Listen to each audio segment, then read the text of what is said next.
मित्रांनो, या व्हिडिओमध्ये आपण स्कॉलरशिप परीक्षा वर्ग 5वा गणित विषयाचा जो 24वा पाठ आहे शेकडेवारी, या पाठातील 24.1 मधील स्वाध्याय 24.1 मधील सर्व उदाहरणे स्पष्टीकरणासहित पाहणार आहोत। या स्वाध्यायामधील पहिला प्रश्न आहे, सुजयला मराठीत 75 पैकी 60 गुण, गणितात 40 पैकी 36 गुण, विज्ञानात 50 पैकी 30 गुण व इंग्रजीत 100 पैकी 75 गुण मिळाले, तर त्याला कोणत्या विषयात सर्वात जास्त गुण मिळाले आहेत हे आपल्याला या ठिकाणी सांगायचं आहे।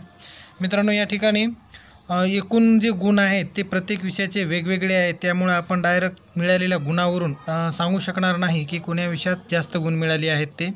पहा, या ठिकाणी मराठीमध्ये 75 पैकी 60 गुण आहेत, त्याच्यानंतर गणितात 40 पैकी 36 आहेत, विज्ञानात 50 पैकी 30 आहेत आणि इंग्रजीत 100 पैकी 75 आहेत।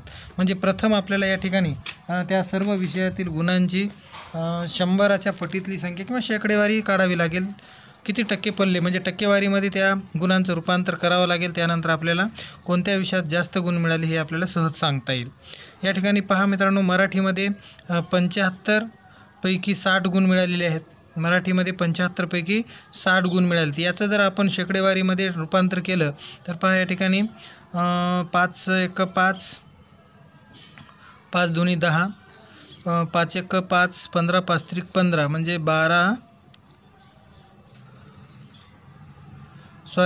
5 5 25 म्हणजे 12/15 हा पूर्णांक मिळेल। आणि हा या ठिकाणी पुन्हा आपण जर या ठिकाणी 3 चौक 12, 3 5 15 म्हणजे 4/5 ला जर आपण या ठिकाणी 20 न गुणलं मित्रांनो, तर पहा 20 चौक 80 आणि 20 5 100 म्हणजे या ठिकाणी 80% गुण ह्या मराठी विषयात होतील असं आपल्याला सांगता येईल। मराठी विषयात 80% होतील। त्यानंतर गणित विषय पाहू आपण। पहा मित्रांनो, गणित विषयामध्ये एकूण 40 पैकी 36 गुण मिळालेले आहेत। म्हणजे याला जर संक्षिप्त रूप दिलं तर 4 9 36, 4 10 40 म्हणजे 9/10 आणि याला जर शेकडेवारीत रूपांतर करायचं असेल आपल्याला, तर या ठिकाणी आपण जर दोन्ही अंश आणि छेदाला 10 न गुणलं तर 10 9 90 आणि 10 10 100 म्हणजे 90% गुण हे गणितात आहेत असं आपल्याला सांगता येईल। त्यानंतर विज्ञान पहा मित्रांनो, विज्ञान या विषयामध्ये 50 पैकी 30 गुण मिळालेले आहेत, 50 पैकी 30 गुण आहेत।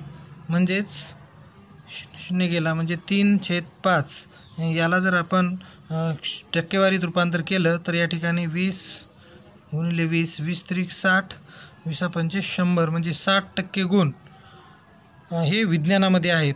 आणि चौथा जो विषय आहे 100 पैकी 75 या विषयामध्ये, इंग्रजी या विषयामध्ये 100 पैकी पहा मित्रांनो 75 गुण आहेत, म्हणजेच 75% गुण हे इंग्रजी विषयात आहेत। आणि प्रश्न आहे की सर्वात जास्त गुण कोणत्या विषयात मिळालेत हे आपल्याला या ठिकाणी सांगायचं आहे। पहा मित्रांनो, मराठीमध्ये 80% गुण आहेत, गणितात 90% आहेत, विज्ञानात 60% आहेत आणि इंग्रजीमध्ये 70% आहे। म्हणजे सर्वात जास्त टक्केवारी ही गणित विषयाची आहे। म्हणजेच या ठिकाणी सुजयला गणित विषयामध्ये सर्वात जास्त गुण आहेत असं आपल्याला सांगता येईल। पर्याय क्रमांक 2 हे या प्रश्नाचं उत्तर असेल। यानंतर पुढचा प्रश्न आहे दुसरा, 400 ग्रॅम हे 2 किलोग्रॅमच्या किती टक्के आहेत? 400 ग्राम हे 2 किलोग्रॅमच्या किती टक्के आहेत? पहा मित्रांनो, या ठिकाणी आपल्याला 400 ग्राम हे 2 किलोग्रॅमच्या किती टक्के आहेत हे आपल्याला या ठिकाणी सांगायचं आहे। म्हणजे 2 किलोग्रॅम बरोबर या ठिकाणी 2000 ग्रॅम होतील मित्रांनो, 2000 ग्रॅम होतील। म्हणजेच 2 किलोग्रॅमचे आपल्याला या ठिकाणी 2 किलोग्रॅमचे या ठिकाणी आपण x% मानू, x% बरोबर 400 होतील मित्रांनो। 400 ग्रॅम 2 किलोग्रॅमचे ग्रॅममध्ये रूपांतर केलं 2000 ग्रॅम होतील आणि या ठिकाणी 2 किलोग्रॅमचे x% आपण मानू, हे 400 ग्रॅम होतात। म्हणजेच x% म्हणजे 100 x/100 बरोबर आहे या ठिकाणी 400 ग्रॅम 2000 ग्रॅम बरोबर 400/2000। पहा मित्रांनो, या ठिकाणी हे जे 100 आहेत भागाकारातले इकडं बरोबर चिन्हाच्या या बाजूला गुणाकारात जातील, म्हणजे 400 गुणिले 100 भागिले 2000 होतील. 2 शून्य, हे 2 शून्य, 1 शून्य, हे 1 शून्य जाईल. बे 1 बे, बे 2 4, बे 0 0, म्हणजे 20 1 20. म्हणजेच 400 ग्रॅम हे 2 किलोग्रॅमच्या 20% आहेत असं आपल्याला सांगता येईल. पर्याय क्रमांक 4 हे या प्रश्नाचं उत्तर असेल. तिसरा प्रश्न आहे 9,900चे 9% किती होतात? 2018मध्ये हा स्कॉलरशिपच्या परीक्षेमध्ये विचारला गेलेला प्रश्न आहे. पहा मित्रांनो, या ठिकाणी 9,900 चे गुणिले 9% म्हणजे 9/100. म्हणजेच पहा मित्रांनो, या ठिकाणी मी पुन्हा करतो. 9,900 आहेत, चे म्हणजे गुणिले आणि 9% म्हणजे 9/100 बरोबर किती होतील हा प्रश्न आहे. 2 शून्य, हे 2 शून्य कटतील आणि शिल्लक राहील 99 गुणिले 9. 99 गुणिले 9 जर गुणाकार केला आपण, 9 81ला 1 हाच्याले 8, 9 81, 81 8 89, 891 होतील. 9,900चे 9% 891 होतील असं आपल्याला सांगता येईल. 891 पर्याय क्रमांक 1 हे या प्रश्नाचं उत्तर असेल. यानंतर चौथा प्रश्न आहे एका वाहनतळावर दर 8 मोटारींमधील 3 मोटारी लाल रंगाच्या आहेत. पहा मित्रांनो, दर 8 मोटारीमधील 3 मोटारी ह्या लाल रंगाच्या आहेत. तर त्या वाहनतळावरील किती टक्के मोटारी लाल रंगाच्या आहेत? किती टक्के मोटारी लाल रंगाच्या आहेत? म्हणजेच आपल्याला असं करता येईल मित्रांनो, 8 पैकी 3 आहेत, तर 100 पैकी किती मोटारी ह्या लाल रंगाच्या आहेत या पद्धतीने आपल्याला ते करता येईल. म्हणजे या ठिकाणी जर आपण तिरपा गुणाकार करावा लागेल. 100 गुणिले 3 भागिले 8, 8 1 8, 8 1 8, 2 उरले 20, 8 2 16, 4 उरतील, दशांश चिन्ह घेऊन 0 घेतल्यानंतर 40 होतील, 8 5 40. म्हणजेच 12.5 गुणिले 3 एवढे टक्के. हा गुणाकार केल्यानंतर किती टक्के येतील पहा. 3 5 15ला 5, हाच्याला 1, 3 2 6 आणि 1 7, 3 1 3 आणि दशांश चिन्हानंतर एक स्थळ आहे, म्हणजे एक स्थळ सोडून दशांश चिन्ह देऊ. म्हणजेच वाहनतळावर 37.5% वाहने ही लाल रंगाची आहेत असं आपल्याला सांगता येईल. 37.5%. पर्याय क्रमांक 1 हे या प्रश्नाचं उत्तर असेल. पाचवा प्रश्न आहे मंदार त्याच्या दरमहा रुपये 15,000 प्राप्तीतील 1% रक्कम आवर्ती ठेव योजनेत गुंतवतो, तर तो त्या योजनेतील किती रक्कम गुंतवतो? म्हणजे आपल्याला या ठिकाणी 15,000चे 1% किती होतात हे काढावं लागेल आणि तेच या प्रश्नाचं उत्तर असेल मित्रांनो. पहा, म्हणजेच 15,000चे 1% आपल्याला काढायचे आहे. या ठिकाणी किती होतात मित्रांनो? 15,000चे म्हणजे गुणिले चिन्ह द्यावं लागेल आणि 1% म्हणजे 1/100. हे जर समीकरण सोडवलं तर आपल्याला या ठिकाणी 15,000चे 1% रक्कम किती होते हे समजेल. हे 2 शून्य कटतील, हे 2 शून्य कटतील. 150 गुणिले 1 म्हणजेच 150 1 150. म्हणजेच मंदार दरमहा 150 रुपये आवर्ती ठेव योजनेत गुंतवत आहे असं आपल्याला सांगता येईल. दरमहा 150 रुपये. पर्याय क्रमांक 2 हे या प्रश्नाचं उत्तर असेल.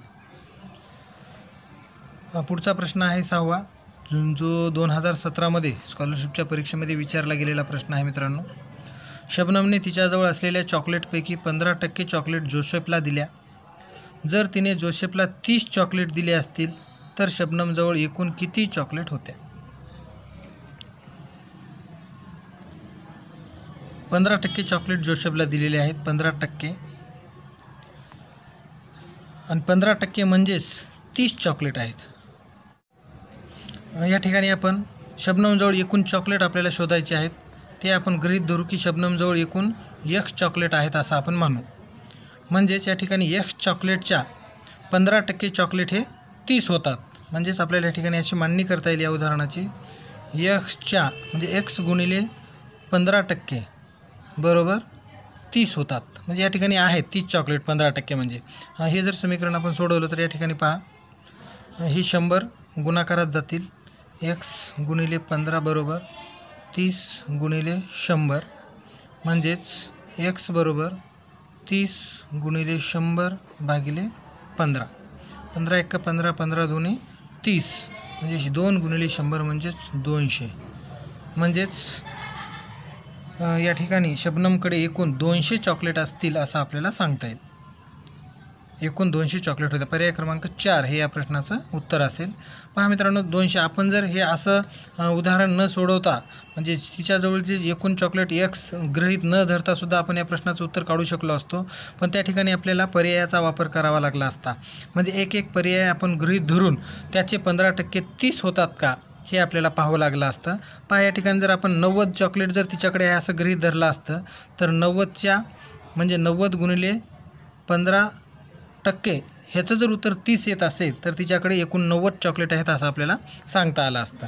म्हणजे या पद्धतीने सुद्धा आपण या प्रश्नाचं उत्तर या ठिकाणी काढू शकतो. पहा 1 0 गेला 1 0 गेला 10 1 10 10 1 10 दशांश 10 5 50 म्हणजे 9 गुणिला 1.5 म्हणजे त्याचं उत्तर आलं असतं 9 5 45ला 5 हातचे आले 4 9 1 9 4 13 आणि हे स्थळ म्हणजे 13.5 एवढेच चॉकलेट आले असते मित्रांनो. 90 चॉकलेट असते तर 90च्या 15% चॉकलेट आणि आपलं उत्तर या पद्धतीनं आलेलं आहे 200. आपण जर हे उत्तर बरोबर आहे का हे जर पाहिलं तर पहा 200च्या 15% 30 झाले पाहिजे म्हणजे आपलं उत्तर या ठिकाणी 201 बरोबर आहे असं सांगता येईल.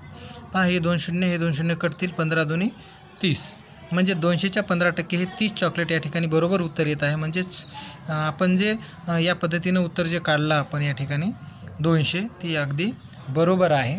म्हणजे अशा प्रकारे आपण 2 पद्धतीने अशा प्रकारच्या प्रश्नाचं उत्तर या ठिकाणी काढू शकतो.